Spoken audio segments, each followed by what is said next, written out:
Master minds commerce చదవాలనుకునే 10th inter విద్యార్థుల తొలి ఎంపిక. నమస్తే రమగారు. నమస్తే జయ. రమగారు, ఈరోజు ఏం స్టోరీ చెప్పబోతున్నారు? భక్తి. భక్తిని గురించిన ఒక కథ చెప్తాం. ఓకే, అంటే భక్తిని పెంపొందించటమా? పెంపొందించడం కాదు, అసలు భక్తి, నమ్మకం, అపనమ్మకం, భగవంతుడిని తెలుసుకోవడం, తెలుసుకోకపోవడం, జ్ఞానికి అజ్ఞానికి ఉండే వ్యత్యాసం ఓ ఏమిటి? ఇంట్రెస్టింగ్ అండి. విషయం ఇంట్రెస్టింగే, కథ కూడా చాలా ఇంట్రెస్టింగ్గా ఉంటుంది. చెప్పండి. ఇప్పుడు చాలా కాలం క్రితం పల్లెలు వాట్లల్లో పెద్దగా దేవాలయాలు అవి లేని ఊళ్ళు ఉండేవి వరకు. ఇప్పుడు ప్రతి పల్లెకి బోల్డని దేవాలయాలు, చిన్న చిన్న ఊళ్ళల్లో కూడా పెద్ద పెద్ద కట్టడాలు అవన్నీ ఉన్నాయి. కాదు రమగారు, ప్రతి గ్రామానికి ఒక రామాలయం అంటారు కదండి. రామాలయం అంటే ఒట్టిగా మండపం, ఒక మందిరం లాంటిది. రాముల వారి విగ్రహాలు, ధూపదీప నైవేద్యాదులు అవి ఏముండవు. ఇప్పుడు మా ఊరుందా, మా ఊళ్ళో ఒట్టి రామభజన మందిరమే అది. రామాలయం అంటే సీతారాముల లక్ష్మణుల విగ్రహాలు, ఇవి షోడశోపచారాలు చేయటాలు అవి చాలా తక్కువే చేయ. భజనలు ఉండేవి, రామభజన చేస్తారు. మాకు 2 రామభజన మందిరాలు ఉండేవి. ఇప్పుడు కూడా అవే రామభజన మందిరాలు ఉన్నాయి. అక్కడ విగ్రహాలు ఏముండవు, ఏమి లేదు. 2 పటాలే, అక్కడో పటం ఇక్కడో పటం. ఇక్కడ కొన్ని జాతుల వాళ్ళు ఇక్కడ, కొన్ని జాతుల వాళ్ళు అక్కడ చేసుకోవడం. ఇప్పుడు ఒక మహాలక్ష్మి అమ్మవారు, మా ఊళ్ళ అమ్మవారు వెలిసిన ఒక దేవాలయం ఉంది, మా వాళ్ళు కట్టింది అంతే. ఇది కూడా దేవాలయం అంటే పెద్దగా మనకి గోపురాలు అవి ఉన్నది ఏం కాదు. ఒక భక్తికి ఒక సులువైన మార్గం అంతే. భగవంతుని తలుచుకునేందుకు సులువైన మార్గాలు. ఇప్పుడు పల్లెటూళ్ళల్లో, కొండ కోనల్లో ఎక్కడుండేవి దేవాలయాలు? ఉండేవి కాదు. అయితే ఏమైంది, పూర్వం చాలా కాలం క్రితం ఒక పల్లెటూరికి ఆనుకుని ఒక కోయ జాతులు కొండవాళ్ళు ఉండే ఒక పెద్ద అడవి ఉండేది. పల్లెటూళ్ళలో ఏదో సామాన్య పాఠక జనం ఉండేవాళ్ళు, 4-5 బ్రాహ్మణ కుటుంబాలు కూడా ఉండేవి. ఏదో ఎలాగోలాగా అప్పుడు ఏంటంటే కొద్దిగా చారెడు భూమి ఉంటే ఏదో దున్నుకుని వచ్చిన వడ్లతోటి అన్ని మారకపు రోజులు, వస్తు మార్పిడి రోజులు. అలాగే ఏదో బతికేవాళ్ళు. పెద్దగా డబ్బులు గిబ్బులు అన్ని చోట్ల డబ్బు ఉండటము, ధనంగా ధనికులు భూస్వాములు ఉండే రోజులు కావు అసలు అవి. ఒకవేళ ఉన్నా ఎక్కడో పెద్ద ఊళ్ళల్లో ఉండేవాళ్ళు. ఈ పల్లెల్లో వాటిలలో ఏదో ఉంటే పొలాలే తప్పిస్తే డబ్బున్న వ్యవహారం ఏమీ కనపడేది కాదు. అయితే ఈ పల్లెటూరును అనుకున్న మొన్న అడవి ఉంది కదా, అందులో కొన్ని కోయా కొండ జాతుల వాళ్ళు ఉండేవాళ్ళు.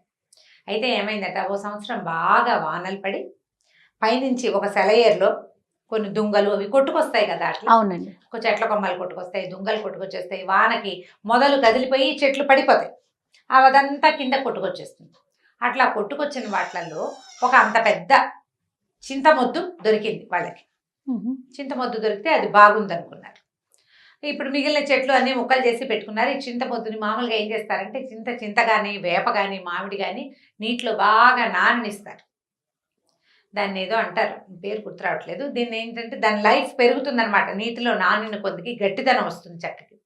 తర్వాత దాన్ని ఆరబెట్టి దాంతో ఫర్నిచర్ చేసుకుంటారు. సీజనింగ్ అంటారు. సీజన్డ్ వుడ్ దాని పేరే అది.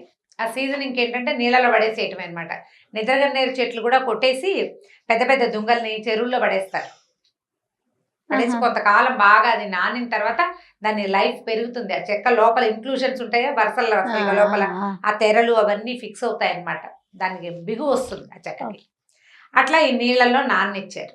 ఆ చింతమొద్దుని ఒకరోజు పగలేద్దామని దాన్ని తీసుకొచ్చి బయట పెట్టుకున్నారు. బాగా ఆ మాత్రం ఎత్తుగా ఉన్నది, బాగా మంచిది. ఇట్లా కావలించుకుంటే ఒక పెద్ద 2 బలాడ్జులు అట్నుంచి ఇట్నుంచి పట్టుకున్నా వాళ్ళ చేతులు కలవనంత పెద్ద దుంగ అది. 2 బలమైన వాళ్ళు 2 చేతులు అట్నుంచి ఇట్నుంచి కావలించుకుంటే బాగా ఆ మాత్రం కైవారం ఉంటుందా, అంతకంటే ఎక్కువ. అంత పెద్దది, అంత పెద్ద దుంగ. అంత పెద్దదంటే చాలా మంచి వస్తువులు అవి బాగా తయారవుతాయి అని భావించారు. అయితే ఏం చేశారు, నీళ్ళ నుంచి బయటపడేసారు. కొద్దిగా ఆరాక దాన్ని పగలేయటానికి కొట్టేసరికల్లా ఏమైందంటే దానికి బార్క్ లాగా ఉంటుంది కదా, అది ఏమంటారు మన బెరడు, అది ఊడిపోయింది. అది ఊడిపోయి దుంగ కొంచెం పక్కకి వాలితే కింద అది పగలగొట్టడానికి దుంప తెగింది. ఒక కుర్రాళ్ళు కొంతమందికి నేల మీద పడుకున్నారు. ఒక కుర్రాడు నేల మీద పడుకుని ఇట్లా అలా చూసేసరికి ఆ దుంగకి ఇవి చెక్కల్లో ఒక రకమైన తెరలుగా ఒక డిజైన్ లాగా ఉంటుంది కదా, ఆ డిజైన్ ఎలా కనపడిందంటే దాని మీద ఉన్నది ఆ దుంగకి 2 కళ్ళు ఉన్నట్టు కనపడింది వాడికి. ఓ ఇది చూస్తోందిరా అన్నాడు. చూడటం ఏమిటి, దాన్ని నిలబెట్టారు. చూస్తే ఇట్లా నిలువుగా ఉన్న దుంగకి ఇట్లా 2 కళ్ళల్లే కనపడ్డాయి. అప్పుడు వాళ్ళు ఏమనుకున్నారు, ఎంత కొట్టినా కసుగందల చెక్క ఇక్కడ, బెరడు మాత్రం ఊడిందంతే. చూస్తుంటే వాళ్ళకి సంతోషం వచ్చేసింది. ఈ దొంగని ఇది జేజి అని భావించారు. భావించి ఏం చేశారు, ఆ చెరువు పక్కనే ఎక్కడ సెలయేరు ఎక్కడ కిందకు వచ్చిందో దానికి కొంచెం పక్కగా ఆ తడి ఇవక లేకుండా చూసుకుని ఓ చోట నిలబెట్టారు. నిలబెట్టి బొట్టు పసుపు రాసి బొట్టు పెట్టుకున్నారు. అక్కడి నుంచి ఆ దొంగని జేజిగా భావించి రోజు దండం పెట్టుకోవటం మొదలుపెట్టారు. పసుపు రాసేవాళ్ళు, బొట్టెట్టేవాళ్ళు. ఏదో శుక్రవారాలు శనివారాలు ఏమీ తెలియదుగా వాళ్ళకి. అమాసలు పున్నాలు తెలుసు, కార్తెలు తెలుసు. ఆ ప్రకారంగా అప్పుడు ఆ కార్తెలు అమ్మవారికి చేయవలసిన కొలుపులు ఈ దొంగ జేజికే చేసుకునేవాళ్ళు వాళ్ళు. అయితే ఒకనాడు ఈ పక్కన పల్లెటూళ్ళలో బ్రాహ్మణ కుటుంబాలు ఉన్నాయి కదా, ఈ పల్లె నుంచి ఒక ఆయన అటు దారేపోతూ చూసి ఇట్లా నిలబడి ఉన్న అమ్మవారిలో ఒక శక్తి అతన్ని ఆయన ఆకర్షించింది. ఆ నేత్రాలు కూడా చూస్తున్నట్టుగా కనపడ్డాయి. వీళ్ళు పైగా చక్కగా పసుపు రాసి బొట్టు అది పెట్టేసరికి పైన బొట్టు కింద నేత్రాలతోటి చాలా ఆకర్షణీయంగా కనపడింది. ఆయన ఏమనుకున్నాడంటే ఏదో శక్తి వెలిసింది ఇక్కడని రోజు దీపం పెట్టేవాడు. ఏం పెద్ద విశేషం ఏం లేదు, వచ్చి దీపారాధన చేసేవాడు. ఏదో పండో ఫలమో పంచదారో పట్టుకొచ్చి పెట్టేవాడు. ఈ పల్లె వాళ్ళు ఉన్నారుగా కొండవాళ్ళు, వాళ్ళు కూడా ఏదో పెట్టేవాళ్ళు తెచ్చి. అక్కడి నుంచి కొలుపులు అంటే వాళ్ళు ఏవో బలేసేవాళ్ళు, ఆ బలులు వేస్తుండేవారు. ఏం చేశారు, క్రమంగా 4 నిట్టాళ్ళు పాతి చుట్టూతా ఒక దడిలాగా కట్టారు. వానకి అది తడిసిపోకుండా. ఎండ క్రమంగా దొంగ కదా పాడవుతుందని భావించి ఓ చిన్న తాటాకు పందిరి, దాని కింద ఈ జేజి. సంవత్సరాలు గడిచినాయి. ఈ కొండవాళ్ళు కోయవాళ్ళు అంటే అయ్యోరు రోజు రోజు పూజ చేస్తాడు కదా, అందుకని ఏం చేసేవాళ్ళు, ఈ అడవిలో పండిన వెదురు బియ్యము, పప్పు, ఉప్పు, బెల్లం వాళ్ళు మారకల్లో తెచ్చుకునేవాళ్ళు. అయ్యోరికి కూడా ఏదైనా ఇవ్వాలని భావించేవాళ్ళు. భావించి ఈయన కొద్దిగా సమర్పించేవాళ్ళు. డబ్బులు ఏం లేవు, కానీ భోజనానికి మాత్రం ఏర్పాటు జరిగిపోయేది బ్రాహ్మణుడి. ఆయన రోజు వాన వంగుడు చలికాలం ఏదైనా సరే రావడం, ఖచ్చితంగా ఉదయకాలం దీపారాధన చేయటం నియమం. దీపం పెట్టేవాడు ఖచ్చితంగా. ఆ దీపం పెట్టడానికి ఓ ఏర్పాటు, అది ఆరిపోకుండా చుట్టూ తడి ఇన్ని ఉన్నాయి కదా. ఇలా గడుస్తూ ఉండేది. చాలా కాలం ఇలాగే గడిచిపోయింది. ఆ దారిపోతూ ఓ దండం పెట్టుకోవటం. పల్లె వాళ్ళంతా రోజు ఏం చేసేవాళ్ళు, వెళ్ళేటప్పుడు దండం పెట్టుకునేవాళ్ళు, వచ్చేటప్పుడు ఇంత దొరికింది, నీ పొద్దు నేను చూసి దండం పెట్టుకున్నావు, ఇది దొరికింది. పొద్దు నేను చూసినా ఏమీ దొరకలేదు. ఆ రెండు, ఒకటేమో సంతోషంగా చెప్పేవాళ్ళు, రెండోది కంప్లైనింగ్గా చెప్పేవాళ్ళు. మర్నాడు నిన్ను అడిగాను కదా ఇవాళ దొరికిందని సంతోషించేవాళ్ళు.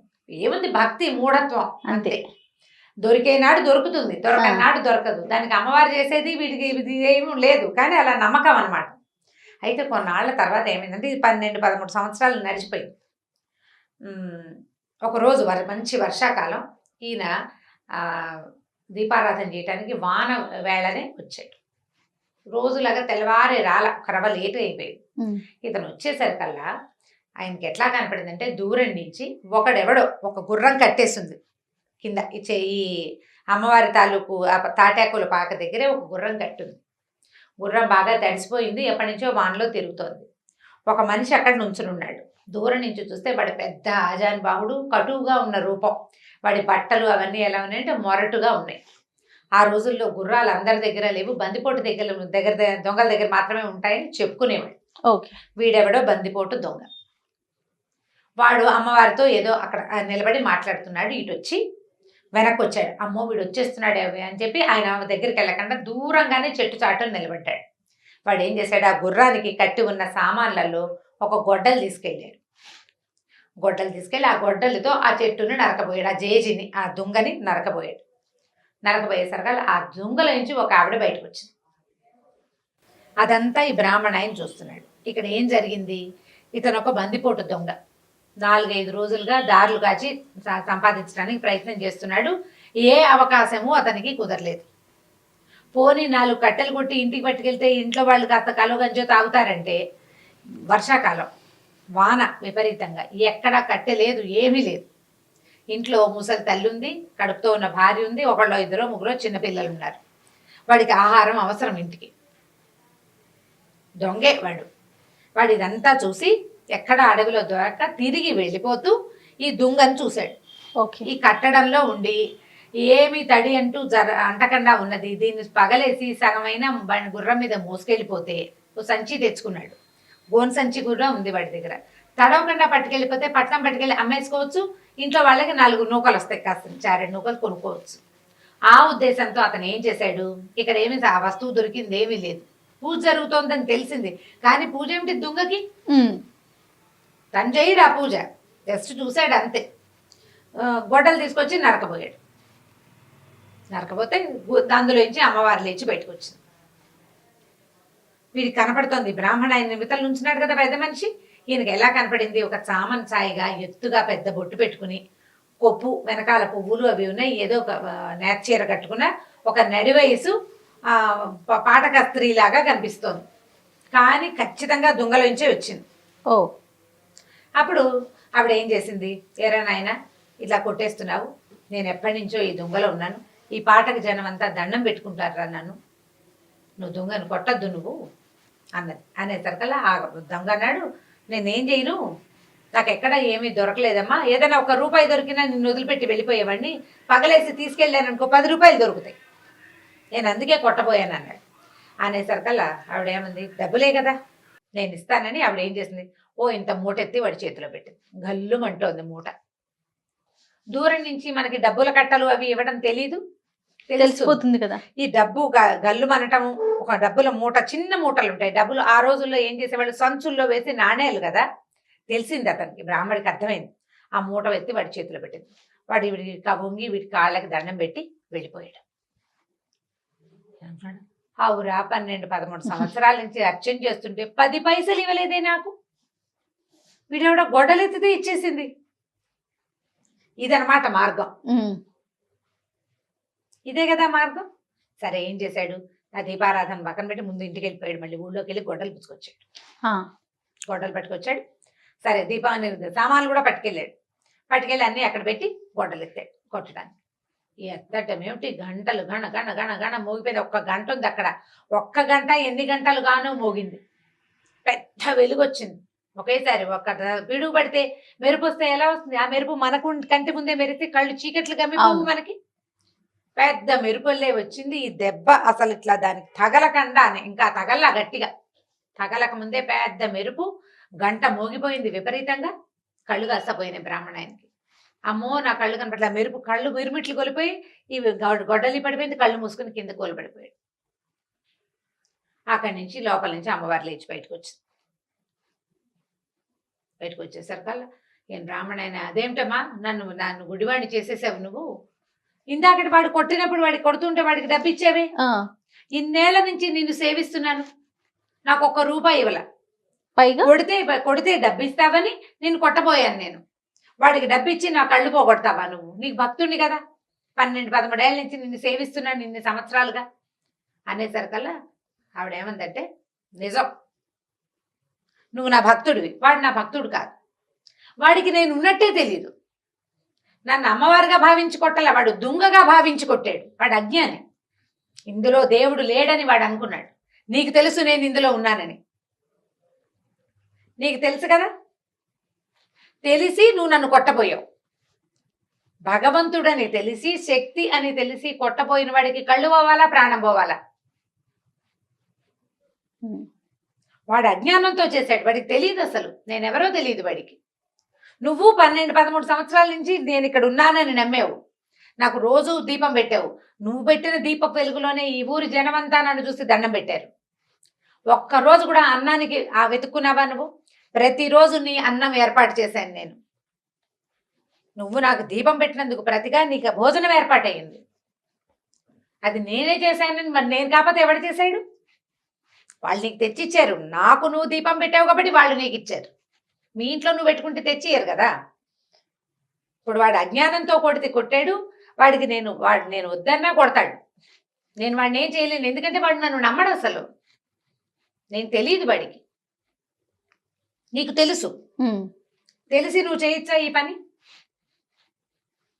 తెలియని వాడు ఏ తప్పు చేసినా ఓకే, తెలిసిన వాడు చెయ్యొచ్చా, ఇది తప్పని నీకు తెలుసు, చెయ్యకూడదు కదా, అందుకే నీ కళ్ళు పోయినాయి. ఇప్పుడు చెప్పు, 100 నాణేలు వాడికి ఇచ్చాను, నీకు కావాలంటే ఇస్తా, మళ్ళీ 100 నాణేలు వాడికి ఇచ్చాను, నీకు కావాలంటే ఇస్తా, కళ్ళు కావాలా 100 నాణేలు కావాలా తేల్చుకో, నేను కావాలా నీకు 100 నాణేలు కావాలా, ఇప్పుడు సమాధానం ఏది? బ్రాహ్మణుడు నిర్ఘాంతపోయాడు, కాదు డబ్బుకు ఆశపడ్డాను నేను, ధనదేవత నన్ను అట్లా పిలిచింది,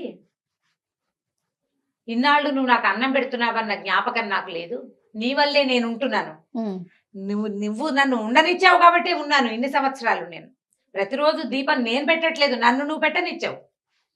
గుర్తించాడు. మనకు అవకాశం ఇస్తాడమ్మా భగవంతుడు. నేను చేస్తున్నానని అనుకుంటే ఎట్లా? ఈ పని చేసేందుకు నాకు అవకాశం భగవంతుడు ఇచ్చాడు. ఆయన ఇవ్వదలుచుకోలేదు. శక్తి మనని ఈ పని చెయ్యనివ్వలేదు అంటే చేయనివ్వదు, అంతే. ఇంకా చేయనివ్వదలుచుకోకపోతే ఇక చెయ్యదు, ఏం లేదు, సున్నా. మనం ఇదంతా నీ ప్రతిభ ఎట్లా అవుతుంది? నీ కాలు చెయ్యి కదులుతున్నాయంటే నీ వల్ల? అది కాదే, నీ వల్ల కాదు, ఎవ్వడి వల్ల కాదు. నీ లోపల అంతర్జ్యోతి ఒకటి వెలుగుతున్నంతసేపే నువ్వు చేయగలుగుతావు. ఆ జ్యోతి కొడిగట్టిన మసిబారిన నీ వల్ల కాదు. దాన్ని అలా వెలిగించి ఉంచేదే భగవత్ శక్తి. అది ఒప్పుకుంటేనే నీ కాళ్ళు చేతులు అన్ని సమస్తము వదులుతాయి, నువ్వు చేస్తావు క్రియ, ఏదో విజయం సాధిస్తావు. భగవంతుడు ఒప్పుకొని శక్తి ఒప్పుకోనప్పుడు ఇంకా నువ్వు చేసేదేం లేదు. అవును. దాంతో ఆవిడ కాళ్ళు పట్టుకున్నాడు. నన్ను రక్షించు, నాకు బుద్ధి వచ్చింది. నేను జ్ఞానిగా ఉన్న అజ్ఞానిని భగవంతుడు ఉన్నాడని తెలిసినా తెలుసుకోలేని అజ్ఞానిని నేను. నన్ను కరుణించమంటే ఆవిడకి కళ్ళు వచ్చేసినాయి బ్రాహ్మడికి. కానీ ఆ అమ్మవారు అతనికి కనపడలా. బతిమలాడుకున్నాడు, కనిపించమని. నాకు ఒక్కసారి కనపడు, దూరం నుంచి చూశాను నిన్ను దగ్గర నుంచి చూసే అవకాశం నాకు ఇవ్వు. ససేమిరకు మూవ్ అనలేదు. జీవితంలో అతను ఆ శక్తిని చూడలేడు. ఇప్పుడు అసలు అమ్మవారు ఒక శక్తిని ఈ చెక్కలో ఉందని వాళ్ళు పూజిస్తున్నారని తెలియని అజ్ఞాని, ఒక దారులు కాచే దొంగవాడికి సాధారణంగా మనిషి రూపంలో ప్రత్యక్షమయ్యి వాడితో మాట్లాడి వాడిని నెమ్మదిపరిచి వాడికి కావాల్సిన డబ్బులు ఇచ్చి ఈ పని చేయబోక అని చెప్పి పంపించేసింది. ఇన్ని సంవత్సరాలుగా పూజ చేస్తున్న వాడికి ఎప్పటికీ వాడికి అవకాశం కనిపించదు. ఆ మనిషికి అవకాశం లేదా, బ్రాహ్మడికి ఆ అవకాశం ఇవ్వకుండానే అమ్మవారు లోపలికి వెళ్ళిపోయింది. ఆ తర్వాత ఎప్పుడూ ఎవ్వరికీ కనపడలేదట. కానీ పూజ మాత్రం జరుగుతూనే ఉండేది, పూజ జరిగేది. ఈ నిదర్శనం ప్రపంచానికి తెలిసింది. ఆ నిదర్శనానికి ప్రత్యక్ష సాక్షి అయిన బ్రాహ్మడికి మాత్రం అమ్మ తాలూకు సారూప దర్శనం, సహజంగా ఉన్న రూపంలో ఉన్న దర్శనం ఆమె ఎట్లా కనపడుతుంది అతను ఎప్పటికీ తెలుసుకోలేకపోయాడు. మనం ఏదైనా తప్పు అని మన లోపల తెలిస్తే అది చేయకూడదు. శక్తి ఉంది, ఏది కనపడదే, అలా ఉంటుందా ఇలా ఉంటుందా, కనపడదే అని అడగకూడదు. దాని స్వరూపాన్ని నీకు ఒకసారి అర్థమైతే నీ లోపల తెలుసుకోవడానికి ప్రయత్నించాలి. మనసులో ఆ జ్ఞాన దృష్టితోటి తెలుసుకోవాలి. సాకారమైన రూపంలో చూడాల్సిందేనని, నువ్వు కనపట్టలేదు కాబట్టి లేదని ఇలాంటి మాటలు మాట్లాడకూడదు. నీకు నమ్మకం ఉంటే, నీకు తెలియకపోతే వేరే కదా. నమ్మకం లేదు అని ఎవడు చెప్పడు. ఒకవేళ చెప్పినా అది అబద్ధం చెప్తున్నట్టే, అది అబద్ధం చెప్తే. ఇప్పుడు కొంతమంది చూడండి వితండవాదం చేస్తూ ఉంటారు. ఏది ఎక్కడుంది, ఇక్కడుందా, అక్కడుందా, చూపించండి అని. ఇలాంటి వాళ్ళకి ఇలాంటి కథ నిజంగా చెంప పెట్టే కదా. మన శరీరంలో ప్రాణం ఎక్కడుందో ఒక చోట నువ్వు చూపించు, నువ్వు చేయలేదు. అది ఇందులో ఒక్క పదార్థం నువ్వు చేసింది కాదు. నీ శరీరంలో నువ్వు పైన గోళ్ళకి రంగేస్తావు, ఏది గోరు మొలిపించు, నీ వల్ల అవుతుందా? గోరింటే గోళ్ళని పెట్టుకుంటాం. ఈ చర్మం తెప్పించు ఎక్కడి నుంచి అయినా. చర్మం దానంతటది తెచ్చుకుంటుంది. రిపేరబుల్ పొజిషన్లో ఉంటే బాడీ దాన్ని రిపేర్ చేసుకుంటుంది. అది ఎవ్వరూ చేయలేరు. ఇవన్నీ దానంతటది చేయవలసిందే తప్ప నువ్వు చెయ్యని దానికి నువ్వు సాక్ష్యాలు అడిగితే ఎలా కుదురుతుంది? చాలా బాగుంది రమ్మగారు, కథ మాత్రం చాలా అద్భుతంగా ఉంది. అదే నేను చెప్పట్లా, వితండవాదం చేసే వాళ్ళకి నిజంగా చెంపపెట్టు లాంటి కథలు ఇలాంటివన్నీ కూడా. అవును, అద్భుతంగా ఉంది. పిల్లలకి చెప్తానికి బాగుంటుంది, పెద్దవాళ్ళు తెలుసుకో ఇంకా బాగుంటుంది. రైట్ అండి, నమస్తే. ఈ వీడియో కనుక మీకు నచ్చినట్లయితే లైక్ చేయండి, షేర్ చేయండి. మరిన్ని ఇంట్రెస్టింగ్ వీడియోస్ కోసం మా ఛానల్ని సబ్స్క్రైబ్ చేసుకోండి.